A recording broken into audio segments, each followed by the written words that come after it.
Baik. Assalamualaikum warahmatullahi wabarakatuh.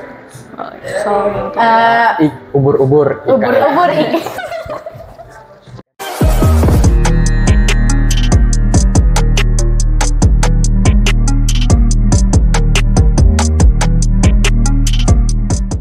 Aman ya, ready ya? Ready. Assalamualaikum warahmatullahi wabarakatuh. Ubur-ubur ikan lele. Kita kedatangan tamu spesial lele. Sebelumnya perkenalkan, nama saya Baginda Bugiaska. Nama saya Alia Syifa. Hari ini kita kedatangan tamu spesial kita nih. Bisa dong kakak kenalin diri siapa? Iya. Oke. Halo semuanya, perkenalkan nama aku Gublina Zalfa Andrila, dipanggil Zalfa. Aku merupakan siswi dari SMA Negeri 3 Banda Aceh dan juga merupakan alumni dari Spensa Angkatan 69. Dan sekarang aku menjabat sebagai Duta SMA Provinsi Aceh tahun 2024. Oh, ini tamunya dari Duta SMA loh. Dia kayak apa ya, hebat mungkin ya pendengarnya. Keren banget nggak sih Gian Sapak bisa ngundang Duta SMA? Sebelum itu mungkin kita bisa cari tahu nih kayak latar belakang Kak Zalfa gitu di masa Mungkin SMA. masa-masa kecilnya sampai SMP-nya itu gimana sih Kak bisa sampai membentuk kepribadian Kakak sekarang? Oke, jadi kalau dari kecil aku punya hobi untuk menggambar. Jadi karena orang tua aku lihat kok anak kecil bisa menggambar dan mewarnai serapi ini. Jadi karena orang tua aku ngelihat aku bisa punya kelebihan di bidang gambar, jadi orang tua aku mendukung aku kayak beli-beliin buku gambar, terus ada beli krayon. Jadinya aku juga sering diikutin di lomba-lomba dan alhamdulillah lomba-lombanya juga aku sering menang, dan itu berlanjut sampai SD, SMP dan sampai SMA. Jadi kalau misalnya ada lomba-lomba aku selalu ikut, dan alhamdulillah berkat dukungan dari orang tua juga diberi fasilitas dan dukungan kayak kamu bisa loh kayak gitu. Aku bisa sampai titik ini, bisa sering menang juga lomba. Keren ya. Berarti support orang tua paling penting ya Kak? Bakat seninya emang ada sejak lahir gitu ya, sejak kecil. Udah kelihatan, jadi terus didukung sama orang tua, dikasih fasilitas, jadi makanya bisa terbentuk sampai sekarang. Kalau dari ini kan kakak suka seni ya, suka menggambar, melukiskan. Ada nggak kayak lomba yang teringat kakak tuh kayak, wah aku harus gambar lagi nih karena semenjak hari itu? Jadi hari itu aku kelas 2 SD ikut lomba dari Gribble. Dan itu merupakan lomba pertama aku di SD. Nah, jadi pas aku ikut lomba itu, alhamdulillah aku menang juara 2. Nah, jadi karena aku menang juara 2, guru-guru juga lihat, oh berarti anak ini punya potensi loh di bidang gambar. Nah, jadinya gara-gara dari sebuah lomba dari Gribble itu, aku diikutin lomba-lomba sama guru aku dari SD. Jadi, waktu kelas 5 atau kelas 6, aku udah diikutin lomba FL2SN di bidang menggambar cerita, dan situ aku menang juara 1 tingkat gugus dan lanjut lagi di tingkat kota. Namun waktu di tingkat kota masih belum rezeki. Ya, terus pas SMP aku juga mulai ngembangin bakat-bakat aku di bidang gambar. Aku ngenalin diri aku sebagai orang yang punya potensi di bidang gambar dan mewarnai. Jadi pas SMP guru-guru juga ngenalin aku sebagai, oh anak ini punya potensi loh di bidang gambar, di bidang mewarnai. Jadi aku juga diikutin lomba-lomba gitu. Nah, kemudian waktu zaman SMP itu kan mulai tuh kayak lomba-lomba gambar digital. Iya benar sekali. Jadi di situ aku juga ngasah kemampuan aku dong, karena kita kan harus ngikutin zaman juga ya, nggak bisa di zona nyaman terus. Terus aku mulai belajar gambar-gambar digital, dan aku mulai ikut-ikut lomba tuh, lomba gambar digital, dan alhamdulillah menang. Kemudian hari itu Bu Ai chat aku buat coba Zalfa ikut lomba FL2SN yang poster digital. Terus hari itu persiapannya kayak sebulan full gitu, aku ikut lomba dan alhamdulillah menang harapan 1 tingkat kota. Oh, bagus. Terus aku juga ikut lomba-lomba lagi nih di berbagai event-event sekolah, kan banyak tuh sekolah-sekolah ngadain lomba-lomba digital. Nah, aku juga ikutan lomba dan banyak juga menang juara 1, juara 2 gitu, banyak juga menang. Nah, kemudian dari hasil-hasil sertifikat aku nih, aku masuk SMA jalur prestasi. Wih. Emang hebat banget ya Kak Salvan. Di SMA juga aku nggak berhenti di situ aja, aku nggak merasa cepat puas, aku ikut-ikut juga lomba lagi di acara event sekolah-sekolah, terus acara event kuliahan juga aku ikutan. banyak ya. Dan kemudian karena guru lihat aku aktif di bidang menggambar, aku diikutin lagi FL2SN poster digital, dan alhamdulillah menang juara 3 tingkat kota. Yes. Oh, man. Ini udah bertabur prestasi ya jadinya ya. Nah Kak, yang lomba-lomba mewarnai itu yang waktu ada piala gubernur nggak sih, terus setelah tulip, Kakak sering ikut yang kayak gitu? Enggak. Yang mewarnai menggambar itu? Belum. Soalnya Alia kan ikutnya di kayak gitu juga, cuman kita kayaknya nggak pernah jumpa ya. Ya, jadi Terus nih, kan Kakak udah ceritain tadi pengalaman Kakak mulai dari gimana lombanya, terus tahap-tahapnya. Itu kami boleh tahu nggak sih Kakak background sekolahnya gimana, dari SD-nya apa gitu? Oke. Nah, jadi dulu aku SD-nya itu di SD 29 Kota Banda Aceh, kemudian SMP-nya di SMP 1 angkatan 69, kemudian aku SMA-nya di SMA Negeri 3 Banda Aceh. Berarti alumni Spensa juga Iya. ya? Ini teman-teman kita tahu ya, kalau Kak Zalfani latar belakangnya seni kayak menggambar gitu kan. Tapi sekarang kita tahu kalau Kak Zalfani sekarang jadi duta SMA. Sebelumnya juga kayak ada tahu lomba ikut ini ya, ikut lomba riset dan inovasi. Iya. Yang di apa tuh, event apa yang di Jepang ya? Iya, di Jepang. Itu kok bisa coba ke sana Kak? Nah, jadi ya jadi aku ikutin lomba JDI namanya, Japan Idea Invention Expo di Jepang. Kemudian di JDI itu bukan hanya inovasi doang, tapi kita juga memamerkan desain-desain kita. Nah, jadi kami dibentuk dari tim sekolah aku itu. Ada tim yang melakukan riset membuat produk, dan ada juga yang membentuk desainnya. Nah, jadi aku masuk di bagian desain-desainnya begitu. Kemudian hasil produk tersebut aku desain dan kami cetak, lalu itu kami pamerkan di Gedung Ariake Tokyo di Jepang gitu. Bis, kayak Jepang sih. Kan bisa jauh gitu ya, bisa sampai Jepang kan pamerannya apa? Riset dan inovasinya, tapi setelah itu kan kita tahu sekarang Kakak jadi duta SMA.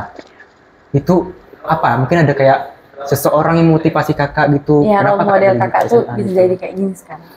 Nah, jadi kalau role model itu role modelnya banyak sih. Yang pertama ada Maudy Ayunda, terus ada sama sih.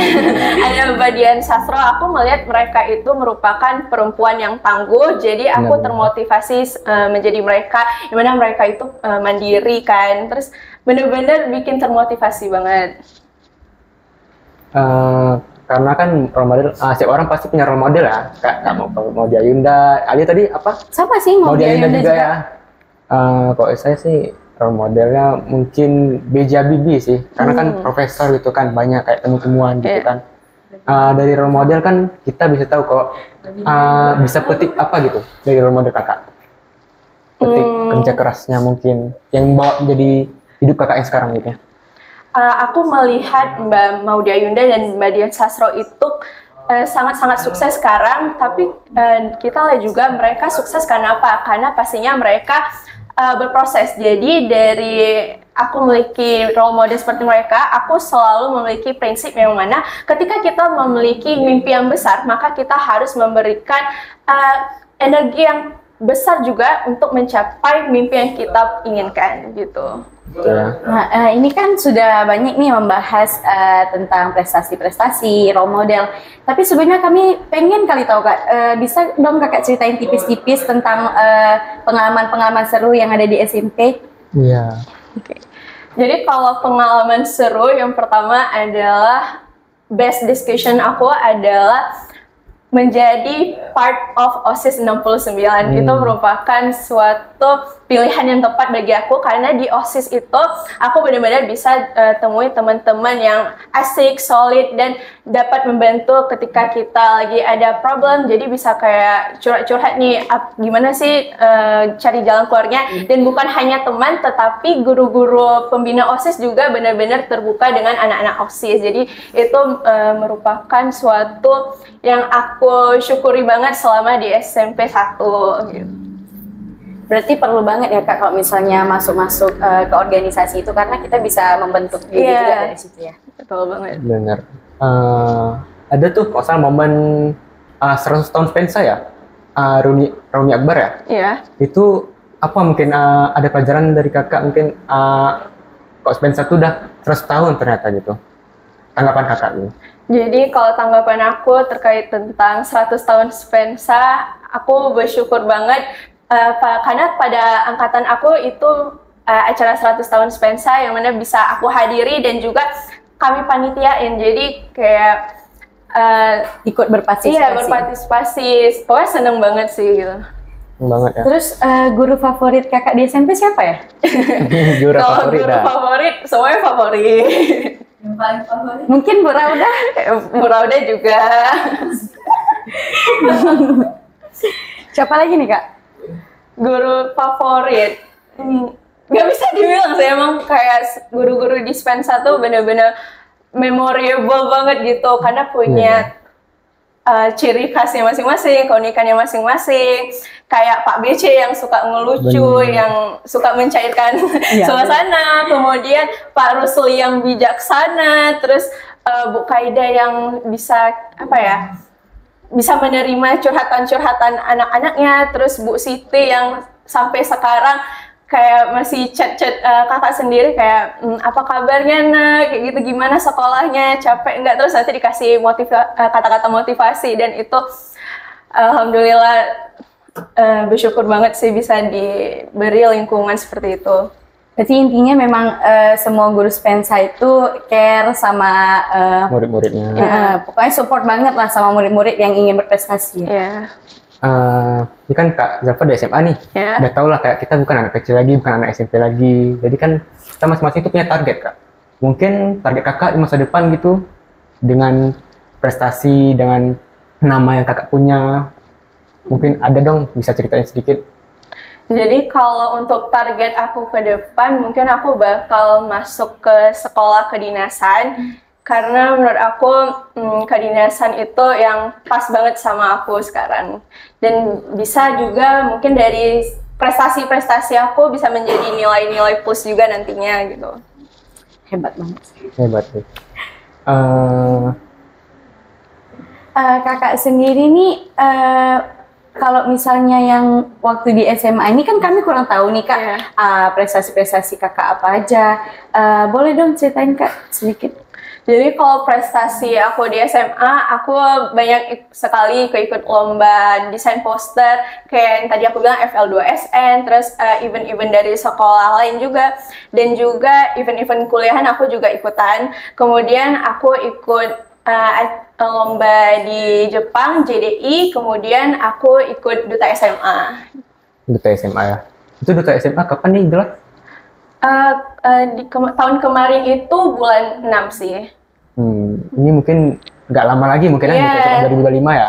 Kak, kami gimana sih bisa awalnya tuh tertarik, bisa kepikiran tuh untuk daftar ikut seleksi di Duta SMA itu gimana sih Kak awalnya? Jadi awalnya itu aku udah punya keinginan untuk daftar Duta SMA itu dari aku kelas 9 SMP. Jadi ya dari kelas berarti memang udah cari-cari dari dulu ya? Udah matang kali sih harusnya. Dan jadi dari kelas 9 SMP tuh aku udah punya target. Ini aku masuk SMA, aku daftar Duta SMA, itu aku udah punya target untuk daftar Duta SMA. Jadi karena aku udah punya target, jadi aku harus persiapin diri dong melalui kayak ikut-ikut lomba, memperbanyak prestasi. Karena kan dari prestasi-prestasi kita itu dapat menjadi nilai-nilai plus begitu. Dan kemudian pas kelas 10 aku ngerasa kayaknya pengalaman atau sertifikat aku tuh masih kurang deh. Jadi aku agak ngerasa minder di situ karena kebanyakan saingan aku itu udah kelas 11 dan juga banyak banget prestasi yang udah diperoleh. Tapi aku mikir kalau aku nggak coba mungkin aku bisa kehilangan kesempatan. Jadi aku kayak nggak apa-apa deh, coba aja dulu. Walaupun waktu aku tes Duta SMA itu bener-bener padat banget jadwalnya karena aku ikut FL2SN, lomba di Jepang, dan ujian semester. Itu bayangin aja gimana padatnya, tapi aku kayak tetap aku tetap daftar Duta SMA dan bawa enjoy aja gitu. Iya, emang betul langsung sekaligus 3 tadi ya. Ada ujian semester, lomba di Jepang, FS2N. Itu kayak rumit. Ya rumit sih. Tapi Kak Zalfa bisa jalanin semuanya sampai bisa kepilih Kak. Terus Kak itu cara-cara atau kriteria apa yang harus dimiliki biar bisa daftar jadi duta SMA? Jadi tiap tahun itu kan duta SMA punya ketentuannya yang berbeda-beda kan. Jadi kalau di tahun aku itu disyaratkan untuk memiliki prestasi, kemudian fasih di bahasa, baik bahasa Inggris ataupun bahasa lainnya, dan juga kami diharuskan seorang anggota OSIS atau ketua OSIS. Jadi menjadi OSIS itu nilai plus banget gitu. Terus selama kakak jadi duta nih, pasti kan ngejalaninnya tuh pasti punya banyak tantangan. Terus itu tantangan terbesar kakak menjadi duta itu apa Kak? Yang pastinya adalah mengatur waktu. Jadi kan bukan apa ya, di sekolah ini banyak kan tugas-tugas atau ada hal lain kayak lomba gitu-gitu. Tapi di satu sisi aku juga punya tugas dari duta SMA yang mana tiap bulan itu harus dilakukan. Dan jadi paling sulit adalah time management. Tetapi karena apa ya, aku udah tahu, aku udah ikut duta SMA, aku ikut lomba, aku udah tahu konsekuensinya bakalan padat banget. Jadi aku mencari solusi agar semuanya terlaksanakan dengan baik, yaitu dengan time management yang baik. Jadi aku selalu atur yang mana prioritas aku, yang mana harus aku lakukan sekarang, atau yang benar-benar harus dilakukan banget gitu. Berarti kita kakak setelah jadi duta makin berat lah ya tanggung jawabnya ya. Karena kan sebagai role model juga untuk kawan-kawan SMA lainnya. Untuk menjadi duta ini pasti punya feedback besar dalam hidup kakak. Itu kira-kira apa Kak? Yang pastinya yang aku kerasa banget adalah branding, personal branding kita itu naik banget karena kayak pasti misalnya aku pergi ke event-event gitu, aku kan juga sering kasih ucapan selamat atas terselenggaranya acara tersebut. Terus pas aku datang ke event tersebut, orang-orang kayak, halo kakak duta SMA, kayak gitu. Terus atau enggak diminta foto gitu kan. Itu sebuah feedback yang aku dapat banget. Terus di sekolah juga dipercaya menjadi kayak ketua eskul duta pelajar, begitu. Terus dipercaya guru-guru untuk menjadi apa ya, penanggung jawab di sebuah project atau apa gitu. Itu sih keren banget sih memang. Tapi ini kayaknya sebelumnya kita belum ulasin di Jepang kayak. Oh ya. Itu kayaknya Kak Zalfa lama banget di Jepang setahu saya. Bisa dong kayak pengalaman gitu lah di Jepang itu apa aja yang kakak rasain gitu. Oh ya Kak, itu biayanya gratis? Enggak. Kita untuk biaya risetnya dibiayain oleh sekolah, tetapi untuk berangkatnya kita pakai biaya sendiri.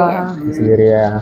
Tapi dengan feedback kayak punya sertifikat internasional itu aku sih worth it banget gitu. Itu memudahkan ya, misal kita mau lanjutkan di jenjang kuliah atau di kedinasan tadi ya. Boleh ceritain sedikit aja Kak Jepang, soalnya kami penasaran juga gitu. Iya kan juga jauh tuh loh Jepang kan. Teman-teman Gen Startup pasti penasaran juga. Jadi perjalanan aku di Jepang sungguh sangat panjang, tetapi worth it lah. Karena di Jepang itu kan kayak negara yang bisa kita bilang udah maju banget gitu kan. Benar. Terus pas sampai Jepang tuh ngerasa kayak wow, emang wow, kayak di Indonesia tuh harus banget mencontoh yang di Jepang itu.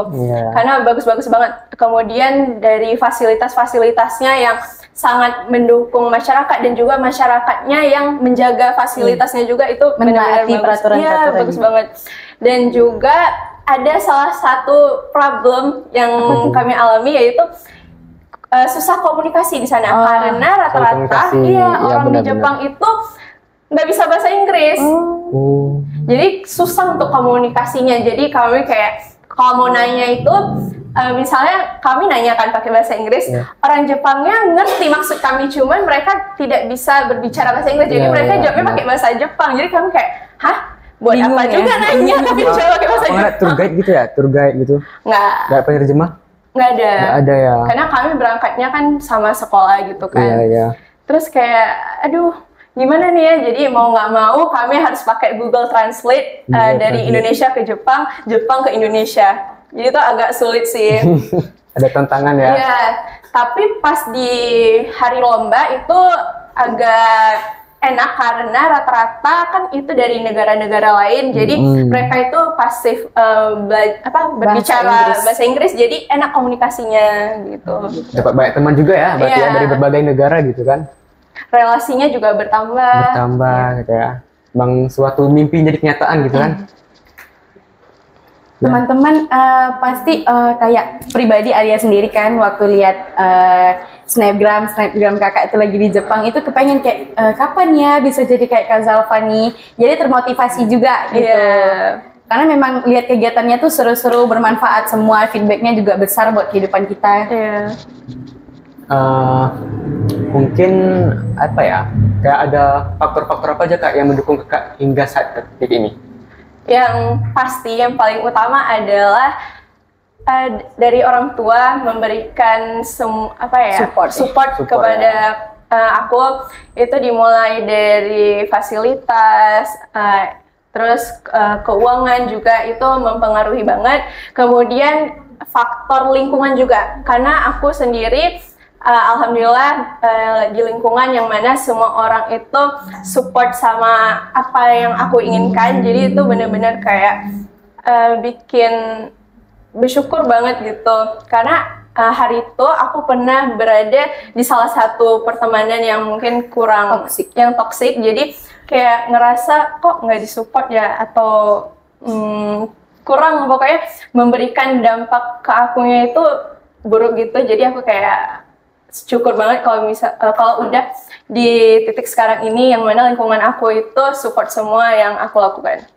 Berarti kita bisa ambil sini kalau lingkungan pertemanan itu bisa mempengaruhi kepribadian. Makanya kita harus memilih lingkungan yang positif, yang punya feedback besar. Ya, ini kan seperti lomba tadi, lomba di Jepang, Duta SMA gitu kan, itu kan tahun lalu tuh Kak. Ini kan udah berganti tahun Kak, emang 2025 mungkin New Year New Me ya. Mungkin ada wish list gitu Kak tahun ini. Jadi fun fact-nya aja, aku tiap tahun itu punya list. Kayak misalnya tahun lalu itu aku emang targetin di list sama aku ada Duta SMA, lomba di luar negeri, kemudian lomba FL2SN itu emang masuk ke target aku. Jadi untuk tahun ini aku punya target lomba desain poster juga ada. Kemudian target aku sih kayaknya agak kurang ke lomba tahun ini, tapi target aku adalah TOEFL aku nembus 700 itu sih. TOEFL ya. Tinggi, angka tinggi. Ya, karena kan tahun depan aku udah kelas 12 kayak benar. Sekarang tuh harus serius gitu. Ya. Sebelumnya udah pernah tes TOEFL belum? Belum, masih belajar ya. Iya, emang TOEFL tuh sekarang emang dibutuhkan sih untuk masuk ke kedinasan atau mungkin bisa ke beasiswa luar negeri juga butuh ya, TOEFL, IELTS juga kan. Emang keren. Terus sih. Kak, dari list Kakak itu ada nggak sih Kak yang terlewatkan atau nggak bisa dicapai? Terus itu gimana dampaknya ke Kakak? Alhamdulillah dari list-list yang aku buat, alhamdulillah tercapai semua. Itu juga dibarengin sama usaha-usaha aku yang besar, sehingga aku juga mendapatkan hasilnya yang aku inginkan juga. Berarti kalau misalnya udah di list itu, jadi bikin diri untuk termotivasi untuk bisa nyelesain semuanya gitu ya.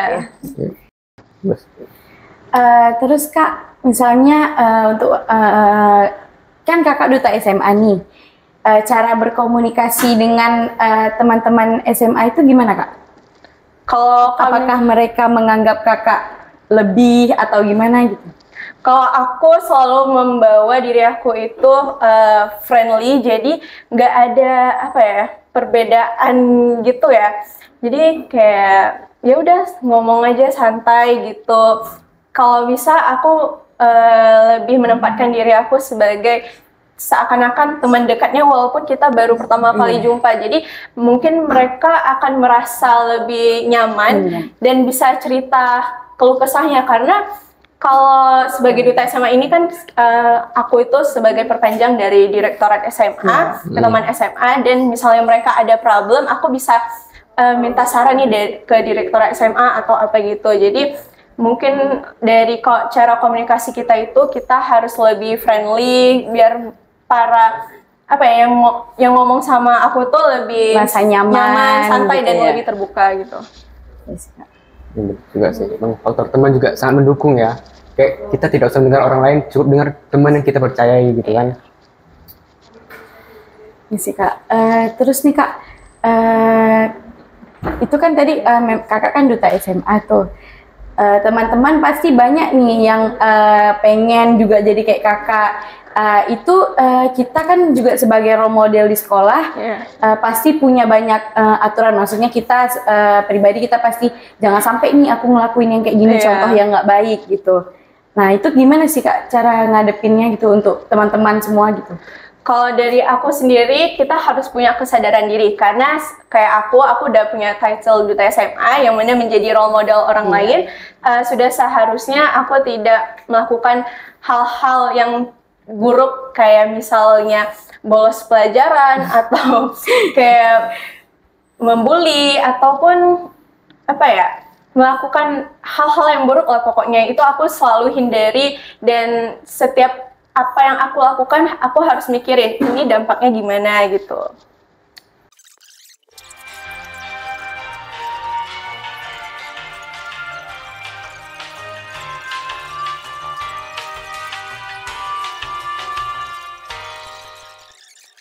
Tadi itu di akhir. Duta SMA tuh kan ini Kak, karena Ali pernah denger nih, karena kan Ali juga udah cari tahu nih tentang yang duta-duta gitu.